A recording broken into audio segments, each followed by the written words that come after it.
Akkam jirtu fayyaa keessanii namoota nan beekneef Dr. Kadir jedhama. Fayyaan tuubirraa odeeffannoo asiin dura isiniif hojjedhe irratti dhukkubni kaansarii maal akka ta'e akkamitti akka nu qabuu fi maloota dhukkuba kana ittiin ofirraa ittisuun danda'amu tokko irratti ibsa isiniif kennuun koo ni yaadatama. Guyyaa har'aa immoo dhukkuba kaansarii harmaa irratti ibsa bareedaa isiniif qabadhee dhufee jira. Na hordofa. Namoonni odeeffannoo waliigalaa asiin dura waa'ee kaansarii irratti isiniif hojjedhe san hin ilaalin yoo jiraattan waa'ee kaansarii harmaa kana osoo hin ilaalin dura isa san yoo ilaaltan irra caalatti ifa isiniif ta'a.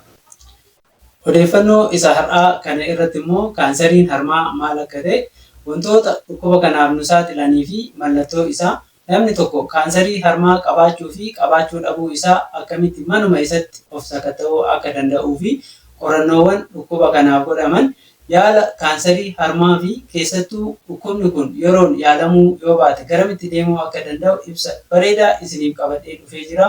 Hanga dhumaatti na hordofa. Namoonni maatii fayyaan tuubii hin taane yoo jiraattan immoo asumaan yuutuubii koo kana sabskiraayib godhuudhaan viidiyoo kana laayik sheer godhuun gaafii fi yaada qabdan koomentii irratti naaf barreessaa.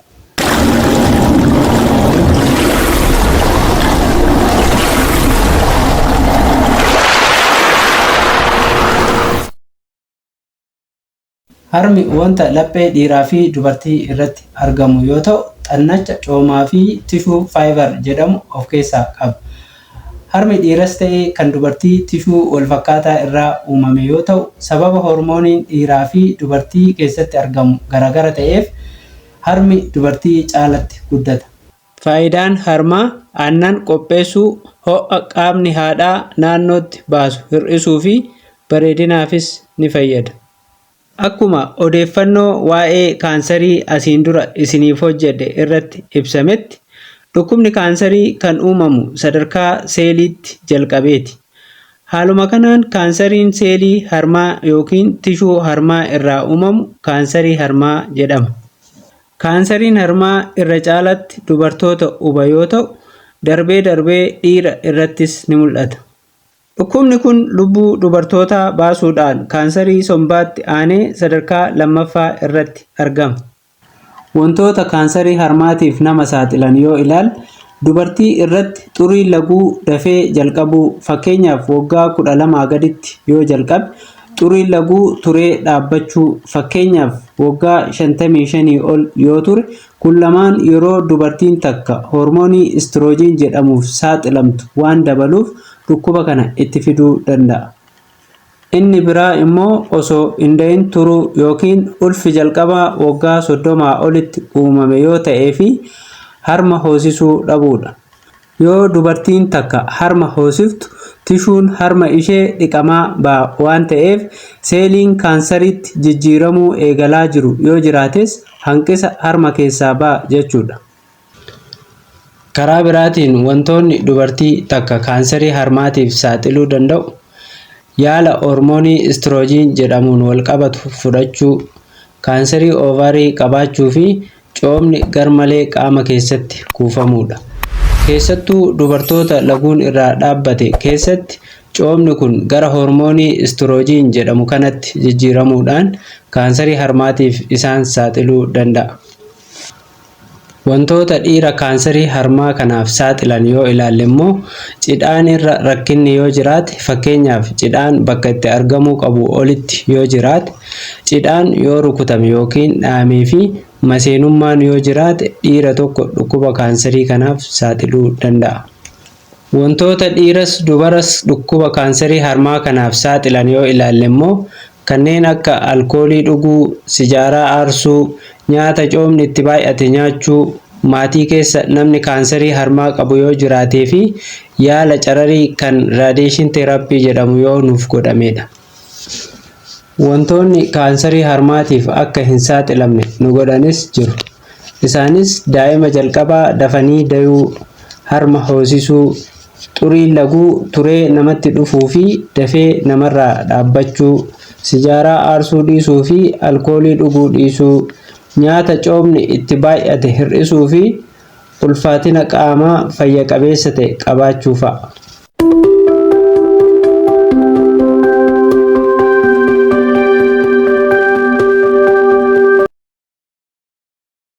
Mallattoo kaansarii harmaa yoo ilaalle immoo dhiitaan harma keessatti uumamuu, dhangala'aan yookiin dhiigni harma keessaa jigu jiraachuu, fiixeen harmaa keessatti ol deebi'uu, gogaan harma irratti argamu quncee burtukaanaa fakkaachuu, harmi diimatuu fi madaa'uu, harmi keessatti dhommaquu, bobaa jalatti dhiitaan uumamuu fi harki dhiita'uu danda'a. Dhukkubni kun yoo harma bira darbee gara kutaalee qaama keenyatti faffaca'e immoo dabalataan mallattoo biroos qabaachuu danda'a.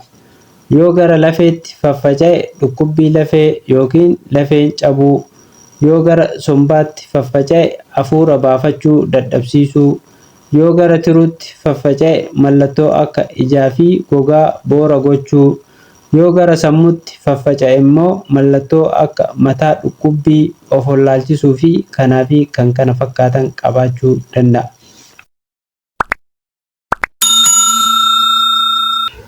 Sababa kaansariin harmaa lubbuu dubartoota hedduu galaafatuuf keessaa inni tokko yeroon yaalamuu dhabuudha. Kun immoo kan ta'u sababa yeroo baay'ee kaansariin harmaa jalqaba irratti dhukkubbii hin qabaanneef. Kaansariin harmaa kun dhukkubbii kan qabaatu erga qaama keessa faffaca'ee booda ta'uu danda'a. Sadarkaa kanatti immoo yaalanii fayyisuun ulfaataa ta'a. Kanaafuu dhukkubbiin isinitti dhaga'amus dhaga'amuu baatus akkaataa harma keessan manuma keessanitti ittiin of ilaaltan yoo ilaalle, jalqaba harma keenya ijaan ilaaluudhaan qoranna. Harka keenya gadi qajeelchinee kaayuudhaan hangi harma lamaanii walgituu isaa, gogaan harma irra jiru diimachuu, quncee burtukaanaa fakkaachuu, dhiitaan mul'atu jiraachuu, fiixeen harmaa dhangala'aa qabaachuu fi qabaachuu dhabuu addaan baafanna. Itti aansuun harka keenya mataa olitti qabuudhaan bakki harmi keenya itti dhommaqu yoo jiraateef ilaaluu. Harka keenya lamaaniin mul'ii keenya qabannee yookiin immoo fuulduratti jennee waa qabachuudhaan fiixeen harma keenyaa kan keessatti deebi'uu kaan harmi keenya kan dhommaqu yoo ta'e ilaaluu fi harmi keenya bilisa ta'ee rarra'uu danda'uu isaa addaan baafachuu qabna. Erga mallattoon dhukkuba kaansarii harmaa harma keenyarra jiraachuu fi jiraachuu dhabuu ijaan ilaallee kaanee booda harma keenya tuttuquun dhiitaan keessa jiraachuu fi jiraachuu dhabuu ilaaluu qabna. Dhiitaan bobaa keenya irra jiraachuu fi jiraachuu dhabuu isaas addaan baafachuu qabna. Kana gochuuf dugdaan ciisnee karaa harma qorannuu san jala boraatii xiqqoo kaayuun tolfannee ciisuu qabna. Yeroo harma keenya sakattaanu kana harma irra naanna'uun yookiin jidduu gara alaatti deemuun yookiin immoo dalga deemuun harma keenya sirriitti qoratuu qabna. Haala kanaan harma keenya lachuu erga qorannee booda mallattoo dhukkuba kaansarii armaan olitti ibsame yoo ofirratti arginu mana yaalaa dhaqnee qorannoo taasisuu qabna.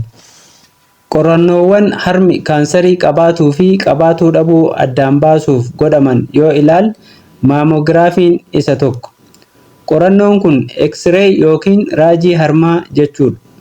Qorannoon kun dubartoota umriin isaanii waggaa 30 ol ta'aniif baay'ee filatamaadha. Sababni isaas akkuma umriin dabalaa adeemuun tishuun harma isaanii hir'ataa waan adeemuuf. Qorannoo inni lammaffaan daktogiraafiidha. Qorannoon kun kan hojjetamu keemikaala X-ray irratti mul'atu karaa fiixee harmaatiin gara harmatti naquudhaan harma san X-ray kaasuudhaan. Qorannoon akkasii kan godhamu namoota dhangala'aan dhiiga makate harma keessaa jiguuf. Qorannoo inni sadaffaan altiraasaawundii harmaati. Qorannoon kun dubartoota umriin isaanii xiqqaa kan tishuun harma isaanii baay'atuuf fayyada. Qorannoo afraffaan isa MRI jedhamu yoo ta'u, nama dura harma baqaqsanii yaaluu hojjetameef irratti gadaannisa duraasanii fi kaansarii haaraan uumamuu isaa addaan baasuuf ni fayyada. Inni shanaffaan qorannoo tishuu harma irraa fuudhuun godhamu kan FNAC yookiin core biopsy jedhamudha. Dhukkubni kaansarii kun qaama keessa faffaca'uu isaa yoo shakkine immoo qorannoo enzaayimii tiruu isa ALP jedhamu, raajii qomaa, altiraasaawundii garaa fi qorannoo lafee taasisuu dandeenya. Qorannoowwan kanneen biroos kan godhaman jiru. Garuu namni tokko kaansarii harmaa qaba jedhanii murteessuudhaaf tishuu harma nama sanii irraa fuudhanii qoratanii mirkaneessuun dirqama.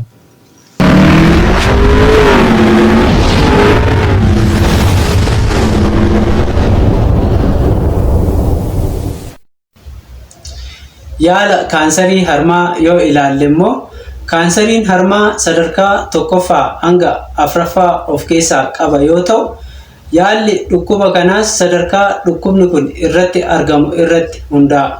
Haaluma kanaan yaala akka qoricha fayyadamuu, carariin yaaluu, hormooniin yaaluu fi baqaqsanii yaaluu yoo ta'u, gosti yaalaa kanneen biroos jiru. Kaansariin harmaa baqaqsuun yaalamu kun isa sadarkaa 1ffaa fi 2ffaa irra jiru yoo ta'u, isaan sadarkaa kanarra darban yaala armaan olitti ibsaman kanaan yaalamu. Inni baqaqsuun yaalamu sadarkaa faffaca'iinsa isaa irratti hundaa'uun dhiitaa xiqqoo muranii baasuu hanga harma guutuu muranii baasutti deema. Kanaafuu kaansariin harmaa kun osoo qaama keessa hin faffaca'in salphumatti yaalamanii fayyuuf harma keenya yoo xiqqaate ji'a ji'aan sakatta'uu qabna. Dhukkubni kun yoo yeroon argamee yaalamuu baate garamitti deemuu danda'a kan jedhu yoo ilaalle, dhukkubni kun gara sombaa, tiruu, garaa, gogaa harma irra jiruu fi gara sammuutti faffaca'uu danda'a. Dhukkubni kun qaama keessa faffaca'ee haala yaala isaa osoo ulfaataa hin taasisin harma keenyaaf qorannoo taasisuun hammeenya dhukkuba kanaa irraa of haa ittisnuun ergaa koo yoo ta'u, odeeffannoon kun namoota hedduu fayyada waan ta'eef hiriyoottanii fi firoottan keessaniif sheer gochuu hin dagatina. Odeeffannoon fayyaa an yeroo itti aanu hojjedhu akka isin bira gayuuf yuutuubii koo kana sabskiraayib gochuun mallattoo bilbilaa kana tuqaa. Viidiyoo kana laayik gochuun yaada qabdan komentii irratti naaf barreessaa. Waan hagamaan waliin turtaniif baay'ee galatoomaa. Fayyaa ta'a.